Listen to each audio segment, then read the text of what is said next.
আজকে আব্বু আর মা বাড়িতে না থাকায় আমাকেই বাজারঘাট সব করতে হলো। সকালে বাইকটা নিয়ে বেরিয়ে পড়লাম বাজারের উদ্দেশ্যে। আসলে আব্বু আর মা কাল বিকেলে ছোটো আপাদের বাড়ি গিয়েছে, কারণ ছোটো আপার শাশুড়ি মার স্ট্রোক হয়েছে, যে কারণে সেই মানুষটার একটা শিরা, মাথার একটা শিরা নাকি ফেটে গিয়ে সেই রক্ত মাথার চারিদিকে ছড়িয়ে পড়ছে। তো সেই মানুষটা এখন এমনি সেন্সলেস হয়ে আছে, আর ডাক্তার বলেছে যে তোমরা বাড়িতে নিয়ে চলে যাও, যে কারণে বাড়ি নিয়ে চলে এসছে। সো বন্ধুরা, বাজার করতে যাওয়ার আগে আমাকে একটা জিনিস করতে হবে, সেটা হলো আমার দুটো জেরক্সের পেজ নিতে হবে। তার কারণ দোকান থেকে ভাগনা ফোন করে বলল যে দোকানে পেজ ফুরিয়ে গেছে, জেরক্সের পেজ ফুরিয়ে গেছে, যে কারণে এখানে পেজ নিতে ঢুকলাম। সো এইখানে এসে দুটো A4 সাইজ পেজ নিলাম। মোটামুটি এখন আমি বেশি অর্ধেক জিনিস এখান থেকেই নিই। এইখানে পাইগুড়ি, পেন, খাতা, পেজ আরও অনেক কিছুই পাওয়া যায়। বন্ধুরা, এখান থেকে পেজ নেওয়া হয়ে গেছে, এবার চলো আমরা গিয়ে বাজার করি। তো প্রথমে আজকে চলো মাছ হাটায় যাব, একটু মাছ নেব। তো এইখানে দেখো বন্ধুরা, রাস্তার কাজ হচ্ছে, ভীষণ মানে তুলুম জোরে রাস্তার কাজ করা হচ্ছে। কেন বলো তো বন্ধুরা, রাস্তার কাজ করা হচ্ছে আসলে সামনে ভোট, তো বাদ দাও, ওসব রাজনীতির বিষয় নিয়ে অত আলোচনা করা ঠিক না। আমি জানি বন্ধুরা তোমাদের ভিডিও দেখতে অসুবিধা হচ্ছে, তার কারণ আমার ফোন তো ভীষণ ভালো না, হয়তো ভিডিও কোয়ালিটি ভালো হচ্ছে না বা ছবি লাফাচ্ছে। আস্তে আস্তে ঠিক করার চেষ্টা করব, সাপোর্ট করো। তো বন্ধুরা, এইখানে বাইকটা রাখলাম, তো বাইকটা রেখে আর এক জ্বালাই পড়লাম। বাইকের ঘাড় লক করতে পারছি না। আসলে এটা আমার বাইক না, এটা আমার বড়দার বাইক। আমার বাইক আব্বু নিয়ে গেছে। তো অনেক চেষ্টা করার পরে বাইকের ঘাড় লক হলো। তারপর সোজা মাছ হাটায় চলে আসলাম। এবার এইখানে এসে প্রচুর পরিমাণে মাছ দেখছি। সো আমি কি মাছ নেব বুঝতে পারছি না। তো এখান থেকে কাটা মাছ পছন্দ হলো, তো কাটা মাছের কিলো জিজ্ঞাসা করলাম, 200 টাকা কিলো বলল। তো ওখান থেকে আমি 500 কাটা মাছ নিলাম 100 টাকা দিয়ে। সো এখান থেকে মাছ নিয়ে সোজা বেরিয়ে পড়লাম সবজির দোকানের উদ্দেশ্যে। সবজির দোকানে এসে ওখানে বেগুনের দাম জিজ্ঞাসা করলাম এবং পটলের দাম জিজ্ঞাসা করলাম, এবং তারপরে আমি 500 গ্রাম পটল নিলাম 35 টাকা দিয়ে। তো পটল দিয়ে মাছ দিয়ে ভালো লাগবে রাঁধলে। তো তারপর বাইকে উঠবো, দোকানদার ডাকছে, মানে আমি 100 টাকার নোট দিয়েছিলাম ওনাকে, সেই টাকা মানে ফেরত নিতে আমি ভুলে গিয়েছিলাম, যে কারণে দোকানদার ডাকছে। তো ওখানে শাকিলকে পাঠিয়ে দিলাম এবং শাকিল টাকাটা এনে আমাকে আবার দিল। তারপর সোজা বাড়ির উদ্দেশ্যে রওনা দিলাম, তার কারণ ভাগনা বারবার ফোন করছে, দোকানে নাকি লোক এসে বসে আছে। তো চলো সোজা বাড়িতে যাই। তো বাড়িতে চলে এসে পটল আর মাছটা এখানে রাখার পরে সোজা দোকানে ঢুকে গেলাম। দোকানে ঢুকে দেখি 2-3 জন বসে আছে। একজন বসে আছে টাকা তুলবে, আর একজন রোজ ভ্যালির টাকা পায়নি, তাই অনলাইনে ফর্ম ফিল আপ করবে বলে এসেছে। তো সেগুলো করে দিলাম। করে দেওয়ার পরে তারপরে দেখি ফ্লিপকার্ট থেকে পার্সেল এসছে অনলাইনে ফুলদানি রাখার জন্য। কি বলে জানি না, থাকা বলে। অর্ডার করেছিলাম, 130 টাকা নিয়েছিল। এটাতে দুটো সেট আছে।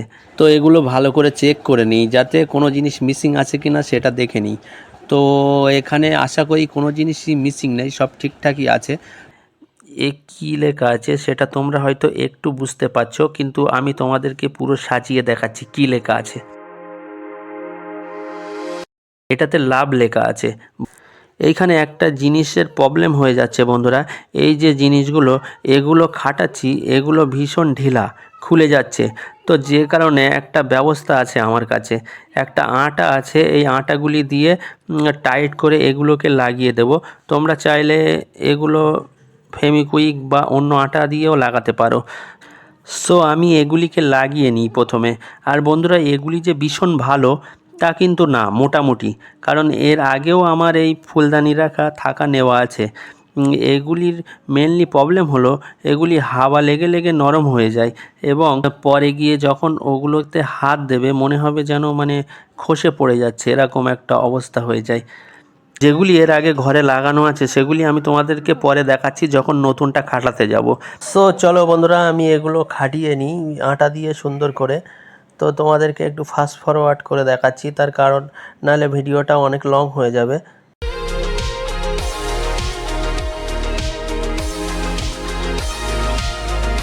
তো এই আটা দিয়ে আমি মোটামুটি 2 ঘন্টা রেখে দিয়েছিলাম, তারপর শক্ত হয়ে গিয়েছিল। তারপর দুপুরে গোসল করে খেতে বসে গেলাম। আজ আমাদের রান্না করেছিল লাল শাক আর মাছের ঝোল, আর মাছ দিয়ে পটল দিয়ে। যে মাছ আর পটল সকালে নিয়ে এসেছিলাম। আর সত্যি বলতে রান্নাটা দারুণ হয়েছিল এবং খেতেও দারুণ লেগেছিল। তো খাওয়া দাওয়া কমপ্লিট করার পরে আমি একটু শুয়ে নিলাম। তারপর বিকেলে উঠে প্রথমে দোকান থেকে এই স্ক্রুপগুলো নিয়ে আসলাম। এরপর চলো ঘরে গিয়ে ফুলদানি রাখা সেই থাকাগুলো লাগাই। এই দেখো, এই হলো সেই আগের ফুলদানি রাখা থাকা নিয়েছিলাম। এটার অবস্থা দেখো, এরকম খারাপ হয়ে যায় এগুলো। আর এখানে যেগুলো কালকে ফ্লিপকার্ট থেকে এসেছিল আর ড্রিল মেশিন, হাতুড়ি, স্ক্রুড্রাইভার এগুলো রেডি করে নিয়েছি। তো প্রথমে স্ক্রুগুলো আমাদেরকে খুলতে হবে। তো এইখানে স্ক্রুড্রাইভার দিয়ে স্ক্রুগুলো খুলে নিলাম। তারপর খুলে আর এক জ্বালায় পড়লাম। এইখানে দেখছি রং করা নেই। এবার যদি এইখানে ওই নতুন মানে ফুলদানি রাখা থাকাটা লাগায় তাহলে প্রচুর খারাপ দেখাবে। তারপর দেখলাম যে রঙের কোটো দিয়ে রং করা হয়েছিল সেই রঙের কোটোয় হালকা একটুখানি রং আছে। ভাগনাকে বললাম ওটা নিয়ে আসতে এবং তারপরে একটা ব্রাশ দিয়ে এই জায়গাটা রং করে দিলাম। কিন্তু এই রঙের কালারটা একটুখানি আলাদা, হয়তো শুকিয়ে গেলে ঠিক হয়ে যাবে। ঝপাঝপ রঙটা করে নিলাম। এবার চলো থাকাটা লাগাই। এলটা প্রথমে আগে যে ফুলের থাকাটা ছিল তার যে স্ক্রু মারা ছিল সেইখানে দিয়ে দিচ্ছি। এরপরে ও বসাবো। তার জন্য প্রথমে উড পেন্সিল দিয়ে দাগ দিয়ে নেব। তার কারণ উল্টো পাল্টা জায়গায় ডিল হয়ে গেলে বাজে দেখাবে, যে কারণে প্রথমে উড পেন্সিল দিয়ে দাগ দিয়ে নিচ্ছি। তো এই দুটো জায়গায় প্রথমে আমরা ডিল করব। তো চলো আমি ডিল করে নিই।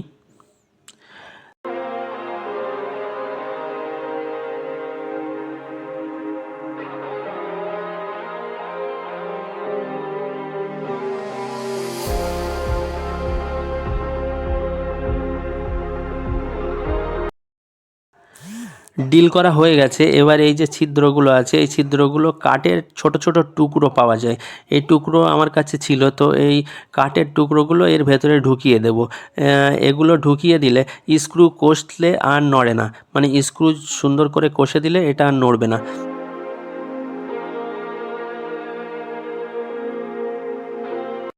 এবার স্ক্রু দিয়ে সুন্দর করে কষে দেবো। তো এইভাবে আমি সবগুলো লাগিয়ে নিয়ে তারপর তোমাদেরকে দেখাচ্ছি শেষে গিয়ে কি সুন্দর লাগছে দেখতে।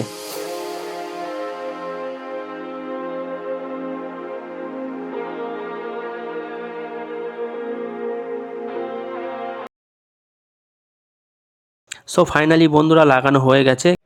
সো চলো বন্ধুরা এবার ফুলগুলো এই ফুলদানিতে সাজিয়ে দিয়ে দেখি কেমন লাগছে দেখতে। দুটো সেট ছিল, তো একটা সেট লাগালাম আর একটা সেট অন্য সময় লাগাবো। সো ফাইনালি বন্ধুরা লাগানো হয়ে গেছে। কেমন লাগছে নিচেই কমেন্টে জানিও। আর ভিডিওটা ভালো লাগলে লাইক করো, চ্যানেলটি সাবস্ক্রাইব করো এমন নতুন ভিডিও পাওয়ার জন্য। থ্যাংক ইউ ভিডিওটা দেখবার জন্য।